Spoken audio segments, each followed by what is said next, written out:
Hi, everybody. Hello, I'm Ryan. I'm Bethany. And we are Ryan and Bethany Board Game Reviews. And today we'll be talking about Tokaido. This is designed by Antoine Bauza, and it is published by Fun Forge Studios. All right, this is a very serene, very peaceful game. You're kind of going on this lovely walk. You are painting pictures, you're painting these panoramas. You're stopping and getting delicious foods, resting at hotels. All this kind of this path, track building, not building, but track walking worker placement game. Very serene and peaceful. Let me give you a quick overview of how to play. Oh my gosh. All right, here's our board setup for Tokaido. Basically, it's a big, long, linear path that we're going to be going on, trying to get to the very end. Along the way, we're going to have to stop at these various hotels and get some dinner. It's also where we're going to end as well. It's also where we start. How it's going to work is whoever is furthest behind is going to become their turn, and they can go to any open spot ahead of them. Each spot is different, giving you different scoring opportunities and special benefits. At the beginning of the game, we're also all going to get a character. There's a whole bunch of different characters. They're all a little different. Give you kind of an asynchronous start. You're going to be dealt two of them, and then you can choose one of them. All right, so let's go ahead and choose this one. We're going to put our little token there showing that we are the purple player, so that way we don't forget who we are. All right, it tells us how much money we're going to start with. In this case, we're going to start with 1 coin. Also, our special ability is, whenever we take one of those encounter cards, we can take 2 of them and choose one of them. I'll explain what those encounter cards are in a little bit. All right, so you might also notice that some of these spots have just 1 dot. That means only 1 player can go there. Some of them also have 2 dots. When that happens in a 4 or 5 player game, 2 players can be in the same spot at the same time. So if we're the purple player, on a turn, we're going to be able to go wherever we want. Let's say we stop there, we take that action. On the green player's turn, they're going to do the same thing. Maybe they stop there. All right, so now it's the blue person's turn. They can move ahead wherever they want, but they kind of have a free spot back here that no one else can take, and then it'll be their turn right away again, so they might as well go there. So they might go here, take that action. Now it's their turn again because they're last in line, and they can go up here or do whatever they want. I'm going to kind of zoom in on some of these little actions, kind of show you what each one of them does. Each one of them gives you a different benefit, different way to score. All right, so we have 3 different panoramas, 3 different paintings that we can paint. So whenever you stop on this spot, or on this spot, or on this spot, you're going to take the number 1 card from that panorama, and you're going to add it into your tableau. The next time you go to that same symbol, you'll grab the number 2 card. The next time you go to the number 3 card, and so on and so forth until you finish that panorama. The more you collect, the more points you get, and also there's a benefit that I'll show you in a little bit based off of being the first one to finish one of the panoramas. When you see this symbol, you can stop there, which is going to the temple. What you can do is you can donate a certain amount of money to the temple. The more money you donate, the more points you're going to get. But also, at the end of the game, whoever donates the most is going to get a bonus as well. Stopping here, this is a shop. Basically, what you're trying to do is you're trying to get a variety of different things as souvenirs on your shop. So you might come across some different kinds of different things you buy there. The cost is in the bottom left, but then also what you're looking for is these symbols. The more of those symbols that you can accumulate, the more points you're going to get. You can have multiple sets going at the same time. For instance, if you draw 2 shirts right off the bat, you're getting 1 point for the first shirt, 1 point for the second shirt. But if you were to get a shirt followed by another item over here, the first one would be worth 1, the next one would be worth 3, then the next one would be worth 5, the next one would be worth 7. So if you can get all 4 symbols, you're going to get the maximum amount of points, and you can make multiple sets. Starting at this location allows you to draw one of those cards, and basically there's either 2 or 3 points. There's no extra kind of fluff to them, just extra points. All right, stopping at these encounter cards, which, by the way, triggers our special ability for our character, what we're going to do is we're going to draw the top card off of that encounter deck. And it could be a variety of things. It could be a souvenir. It could be one of those cards that gives you 2 or 3 points. It could be an opportunity to go to the temple. It could be a panorama picture. It could be a variety of things. Basically, it's kind of a wild spot. You don't know what you're going to get until you draw your card. A lot of the things in this game involve money. You need money to do so many of the actions. So, stopping at these farmer spots here, these farms, those get you 3 coins, which can be very important. So those are basically all of the actions.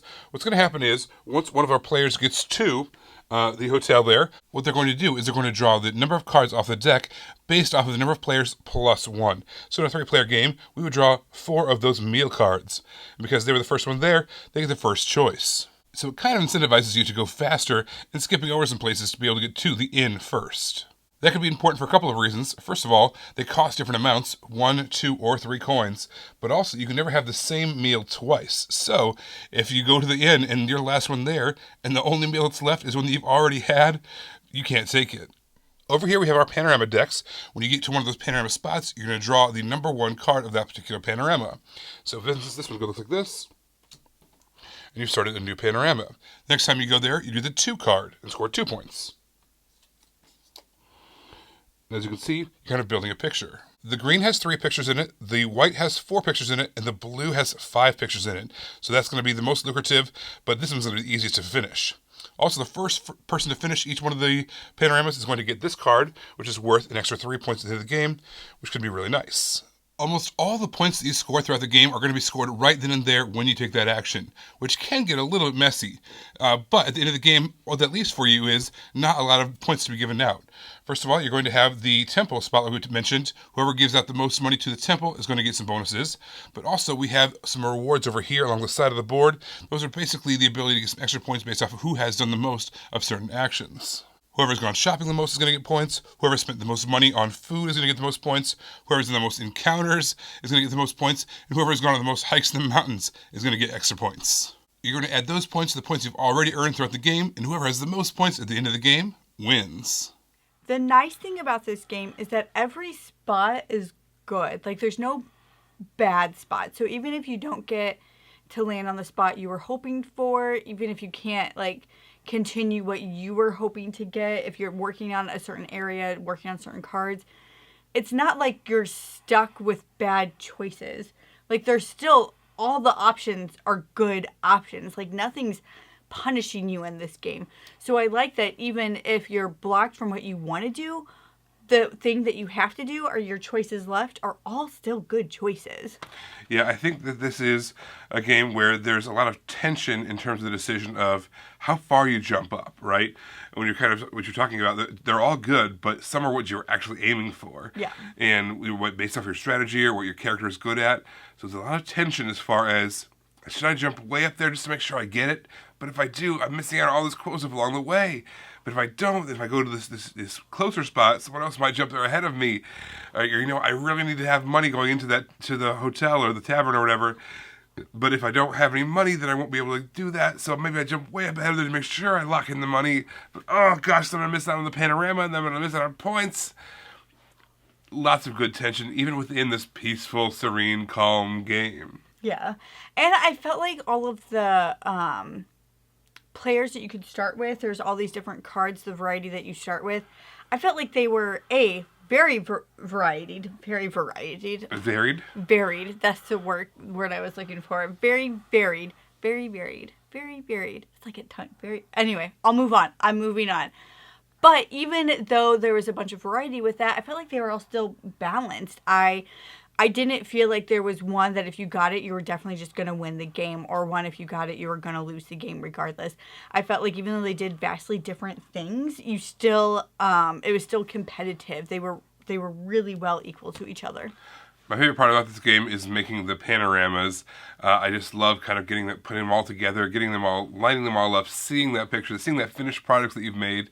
There's kind of like a smaller, a medium, and a large one. And it's always, every time I play this game, it's like my goal to try to make sure I at least get like 2 out of the 3 done. Because it looks so cool. I mean, you created this thing, even though you really didn't, like they created it for you. But you created it by going on this path and choosing those spots on the board. And I really enjoy that. It looks so cool when you're all done. I wasn't a huge fan of the 2-player AI. We've played another track game like this that had 2-player AI, and I just felt like they did it just a little different, where I felt like there was a bit more control and it was a bit more even. I felt like in one of our gameplays, it was Ryan was playing against me and the AI, and I was just playing against Ryan, just with how things lined up. So I maybe wouldn't play this at 2-player, just don't play at a higher player count. With that said, this was a very smooth, seamless, relaxing game, but for me, I feel like I did it. I played this game. It was a hole in my game experience. Now I've done it. I don't need to come back to it. Check mark, done. I'm going to move on. I don't need to come back to the game. I agree. I mean, it's exactly linear in its experience. I think the cards do a decent job of kind of trying to mix it up, but at the same time, really, you're going to have, once you've played this a handful of times, you've explored it pretty well fully. Nothing much different is going to change the next time you play it.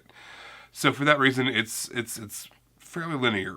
That being said, you're not playing this kind of a game to be competitive necessarily. You're not like going to remember the score. That's not the point of this kind of game. This is the kind of game where you're much more concerned about the experience, having fun around the table, and being able to take small actions that aren't going to be super thinky and disruptive, so that way you can still have a conversation over this kind of game, and just have this beautiful finished product when you're all done. So, I agree it's not super strategic, and there's not a lot to discover and dive into here, but that being said, there's still some fun and relaxation to be had.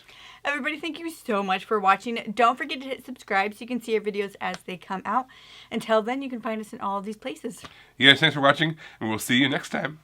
Bye. Bye. You guys, thanks so much for watching. This game was provided to us by a publisher in exchange for a fair and honest review. And if you want to see more stuff, check out over here to see something we think you might like. And over here, we think that YouTube has picked out a great video for you you're going to love. Thanks, guys. We'll see you next time.